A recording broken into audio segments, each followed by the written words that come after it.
Hi viewers, welcome to my new video Nepal యాత్ర. ఈ నేపాల్ యాత్రలో మీరు పశుపతినాథ్ టెంపుల్, ముక్తినాథ్ టెంపుల్, జల్ నారాయణ మొదలగు క్షేత్రాలను దర్శిస్తారు. ఇప్పుడు మీరు చూస్తున్నటువంటిది ముక్తినాథ్ టెంపుల్కు దగ్గరగా ఉన్నటువంటి పార్కింగ్ ఏరియా. మనం వెహికల్స్లో వస్తే ఇక్కడ మన వెహికల్ను పార్కింగ్ చేస్తారు. మీరు వెనక వైపు చూడొచ్చు, ఈ యొక్క మంచు కొండలు, మంచుతో కప్పబడిన సుందరమైనటువంటి కొండలను మీరు ఇక్కడ చూడవచ్చు. Vehicle parking area. మొదటగా మేము పోఖరా నుండి బయలుదేరి జామ్సమ్కి వచ్చాము. జామ్సమ్ మీరు చూస్తున్నటువంటిది జామ్సమ్, ఒక చిన్న విలేజ్ ఇది. ముక్తినాథ్ యాత్రికులందరూ కూడా ఈ జామ్సంలో స్టే చేసి ఇక్కడి నుండి వెహికల్ ద్వారా ఈ యొక్క ముక్తినాథ్కు బయలుదేరి వెళ్తారు. సో మా యొక్క గ్రూప్ టూరు సభ్యులు వారు డ్యాన్స్ ప్రాక్టీస్ చేస్తూ ఉన్నారు. ఈ జామ్సం చాలా నీట్గా ఉన్న ఒక చిన్న విలేజ్. ఇక్కడ టెంపరేచరు దాదాపుగా నైట్ టైం -డిగ్రీలో ఉంటుంది. ఉదయము 3 లేక 4 డిగ్రీల టెంపరేచర్ మాత్రమే ఉంటుంది. అందరూ తప్పనిసరిగా ఈ యొక్క స్వెటర్సు, థర్మల్ డ్రెస్సెస్ వేసుకోవాల్సి ఉంటుంది. ఇప్పుడు మీరు చూస్తున్నటువంటిది మనోకామనా దేవాలయము. అనగా మనం కోరుకున్న కోరికలు నెరవేరడానికి ఇక్కడ మనోకామన టెంపుల్కు వచ్చి దర్శించి తమ కోరికలను కోరుకుంటూ ఉంటారు. ఇక్కడికి మనము రోప్వే ద్వారా ఇక్కడికి వస్తాము. ఇది అతి సుందరమైనటువంటి టెంపుల్. రోప్వేలో వెళ్తున్నప్పుడు మనం చూస్తున్నటువంటి వ్యూస్ చాలా అందమైనటువంటి వ్యూస్ ఉన్నాయి. నది, రివర్ ఫ్లోయింగ్, పచ్చని చెట్లు, కొండలు, అందాల దృశ్యం మీరు ఇక్కడ చూడవచ్చు. రోప్వే దాదాపుగా మనకు 10 నిమిషాలు టైం తీసుకుంటుంది ఈ యొక్క మనోకామన దేవాలయము చేరడానికి. అందమైన దృశ్యాలను చూస్తూ మనం కేబుల్ కారులో ఈ మనోకామన దేవాలయాన్ని సందర్శిస్తాము. జీవితంలో ఒకసారైనా మనం నేపాల్ యాత్రను దర్శించాలి. ఇప్పుడు మీరు చూస్తున్నటువంటిది డోలేశ్వర మహాదేవ్ టెంపుల్. ఇది ఒక శివాలయం, అందమైనటువంటి శివాలయం ప్రాంగణం, దేవాలయ ప్రాంగణం మీరు చూడవచ్చు. హనుమాన్ స్టాచ్యూ, చిన్న చిన్న ఉపాలయాలు కూడా ఇందులో కలవు. నందీశ్వరుడు,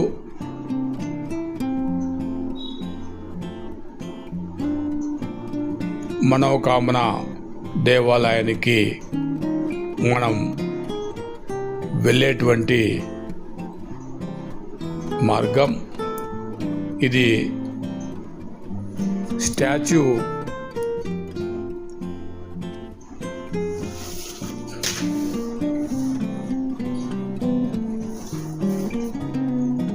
కైలాసనాథ్ మహాదేవ్ స్టాచ్యూ చాలా అందమైనటువంటి వాతావరణంలో ఈ స్టాచ్యూ చూడడానికి చాలా అందంగాను చాలా చక్కగా ఉంటుంది.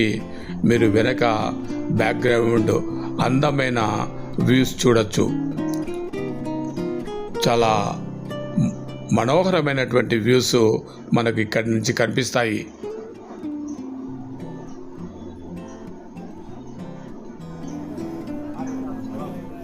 లుంబిని,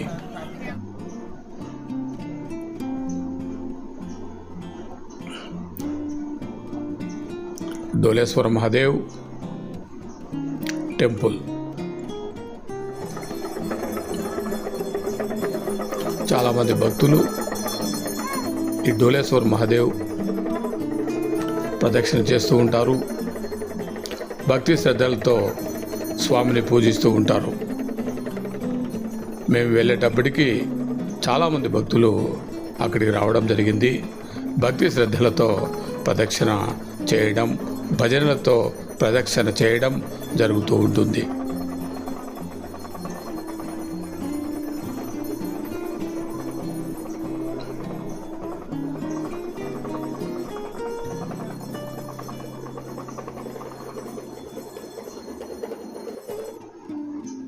ముక్తినాథ్ టెంపుల్.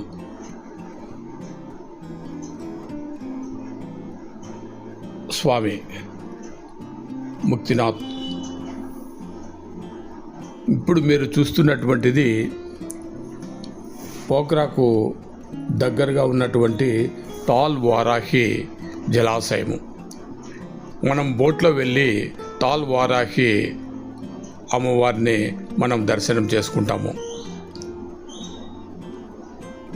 ఈ బోట్స్ ద్వారా మనం ఇక్కడికి చేరుకోవాల్సి ఉంటుంది. అందమైన జలాశయం తాల్ వారాహి టెంపుల్ పోఖ్రాకు అతి సమీపంలో ఉంటుంది.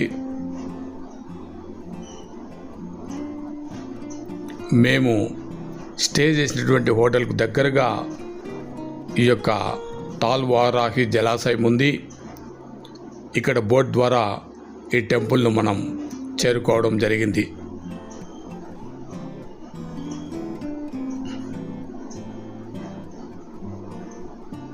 అందమైన తాల్ వారాహి టెంపుల్ చాలా పవిత్ర క్షేత్రం. మా గ్రూప్ మెంబర్స్ కూడా అందరూ ఇక్కడికి రావడం జరిగింది. ఈ తాల్ వారాహి టెంపుల్ నేపాల్ యాత్రకు వచ్చిన వారు తప్పనిసరిగా దర్శించుకుంటారు.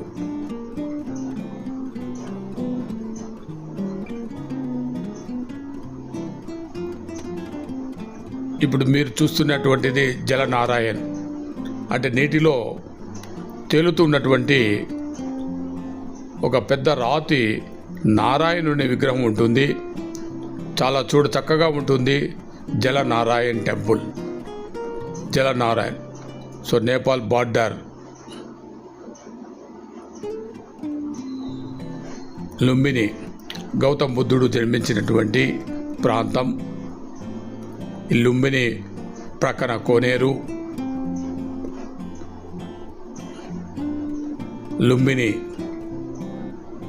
లుంబినిలో గౌతమ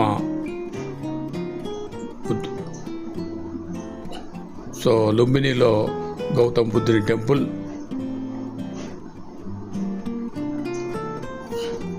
ముక్తేశ్వరం మహాదేవ్. మనం మెట్ల ద్వారా గుహలోకి దిగవలసి ఉంటుంది. లోపలికి వెళ్తే అక్కడ మనకు పరమశివుడు దర్శనమిస్తాడు.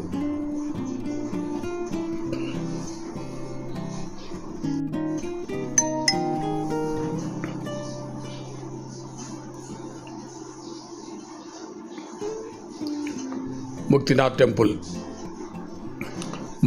టెంపుల్ దగ్గర ఉన్న వ్యూ. సో ముక్తినాథ్ టెంపుల్కు గుర్రాలపైన కూడా వస్తూ ఉంటారు. ముక్తినాథ్ టెంపుల్కు దగ్గరగా ఉన్న వ్యూ.